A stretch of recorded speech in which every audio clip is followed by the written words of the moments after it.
Good morning and welcome to Shambhavi Spectrum. This is March 13th, Saturday. It's a beautiful day outside. And in Cheer the Champ series, I have the lovely Bianca with me.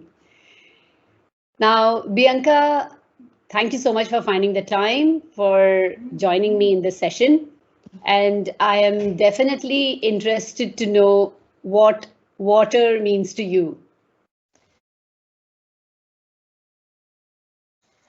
Okay, hi, thank you for having me. So my love for water started at the age of 3, where I almost drowned in the hotel.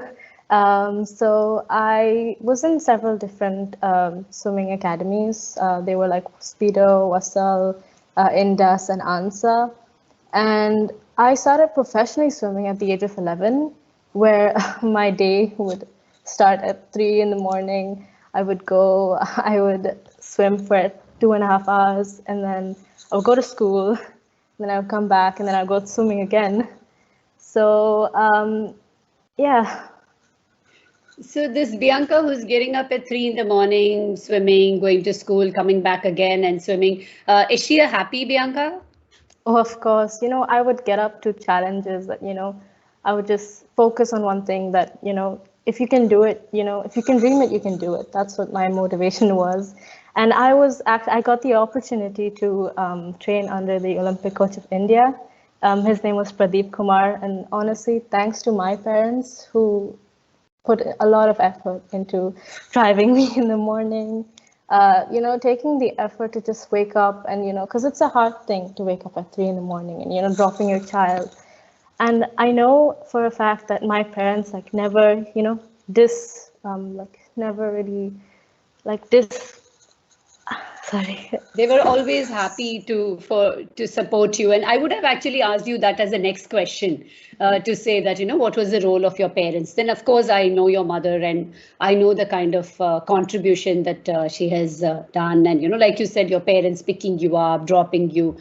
So that has been great. So would you agree with this, that the dream of becoming a swimmer, or the swimming dream, was yours rather than your parents? Would you say that? Yes, of course. Swimming was my passion, and I think that swimming is like a life-saving sport. And not only that, is that it helps you become more independent, and it helps you to realize your own life goals and what you want to pursue in life. Because the team that I was with they were taking part in like nationals and international events, and I would have something to look up to, as a challenge.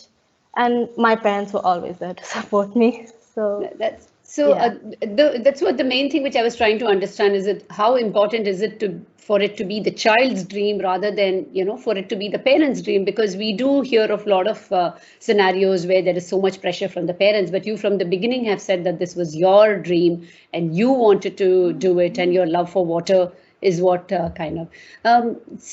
What are the other things that you do, Bianca? I know that. Tell me about the scholarship part of your journey. Of course, yeah. So my scholarship journey was a very challenging journey because while I was swimming, so I had this phase where I actually developed a ear infection. So there was a hole in my eardrum where I couldn't swim for almost a year, and that brought me really down. But then I was really keen on focusing, and I had this aim that I will come back, I will get back to my speed. And for that, I trained as hard as I did, and I got the chance to swim in Rio. So that was my first international event where I came 11th out of, I Wow. think, 30, yeah, 31 people. And it was an amazing opportunity because I pursued it. I aimed that I would do it. And that's when I put that into my application, and I said that, with that break, I was able to, overcome my fear and be where I was there. So, Yeah. So tell me something. So you had, you're saying, almost about a year where you were not swimming, and so did you spend that time on reading up more about techniques or listening to inspirational people? I mean, did you do those kind of things, or was it just something which was away from swimming? What were you doing in that period to keep yourself upbeat about it? Like you said, you were a little down. So what did you do to keep yourself upbeat? Okay, so of course I had the Olympic coach by my side. He would tell me, Of course. he would tell me not to, give up. And I was the only person who actually unfortunately got the infection. And I would go to him every day and I would tell him that I don't know what I would do because, I'm pushing myself and I'm not able to reach my goal where I want to be. And I really wanted to take part for the Rio because all my friends were like, all my friends had already, trained for that, and I had lagged behind. So I would tell him that, see, I don't know what I would do. And he would, tell me that if you want to do it, you can do it. It's all in your mindset.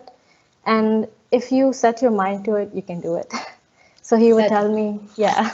So he would That tell me, is so true. It's the barriers which we put in our minds, and which is the message I hope goes out to the audience who's listening to us, that if we remove our barriers, our mental barriers, the physical ones can always be overcome. So that was very nice, and I really didn't know about this. So it is something to say that not everything is like hunky dory and easy. When you have certain challenges which you put for yourself, you need to overcome certain things which are not in your control. I think this past 1 year has, of course, taught us this. There are many things which are not in our control.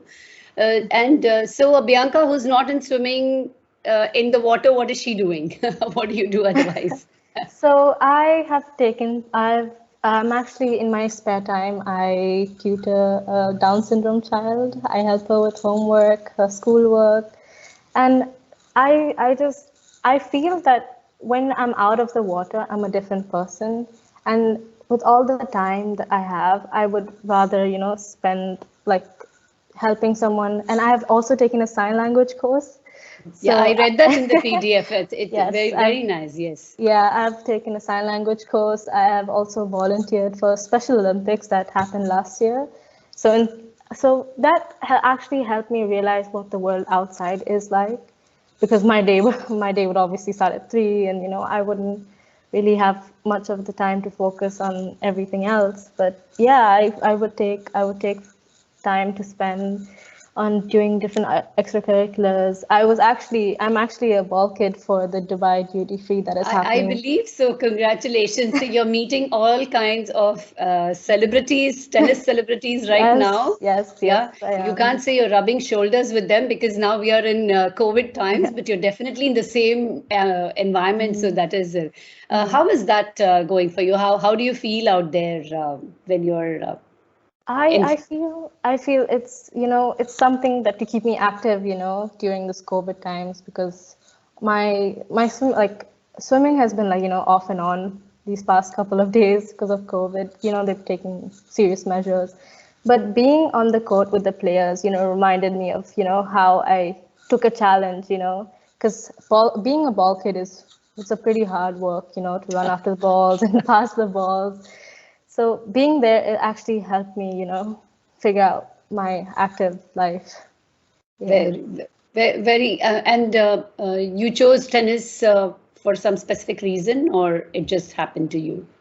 It just happened. My friend actually trains at that area. So she would tell me that, since you do swimming and, you really like to, be active, she would tell me that, do you want to try out for this? And I would say, yeah, of course, why not take a challenge, be a risk taker?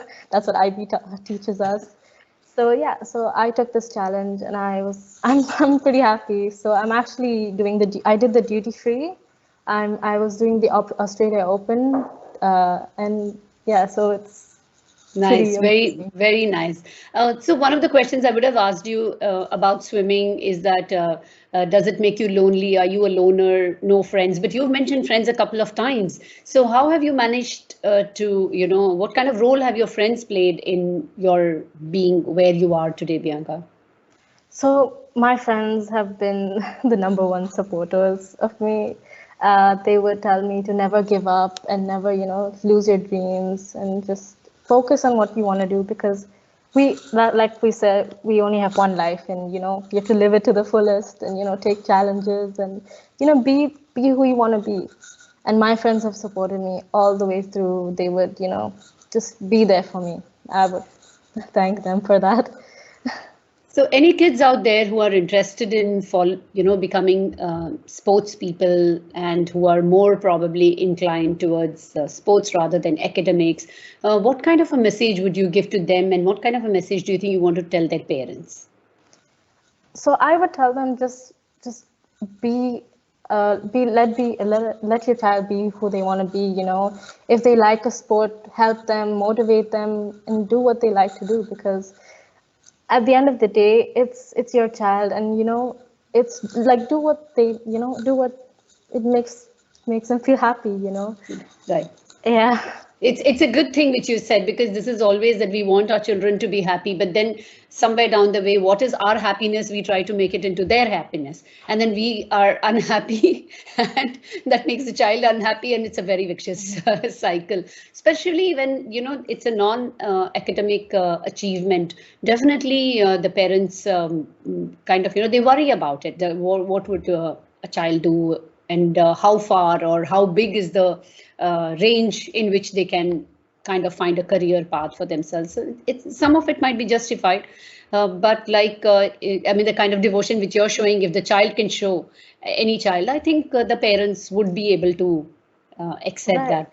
Yeah. So what is Bianca doing in the next 5 to 10 years? Where do you see yourself, Bianca?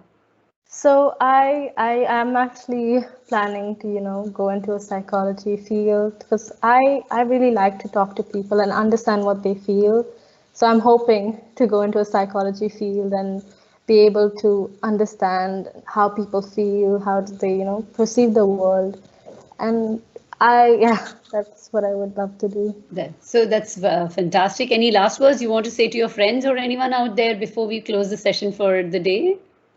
No, I would just like to say thank you for being there for me, my parents, #1 supporters, and just all the friends who've been with me since day one, just my coach, Pradeep Kumar, just everyone. I would like to say thank you for making me who I am today.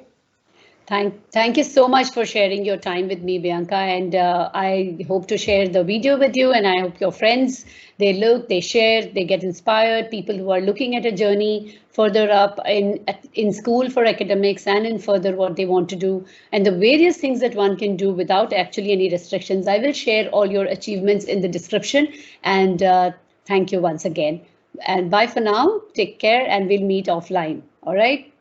Thank you. Thank you.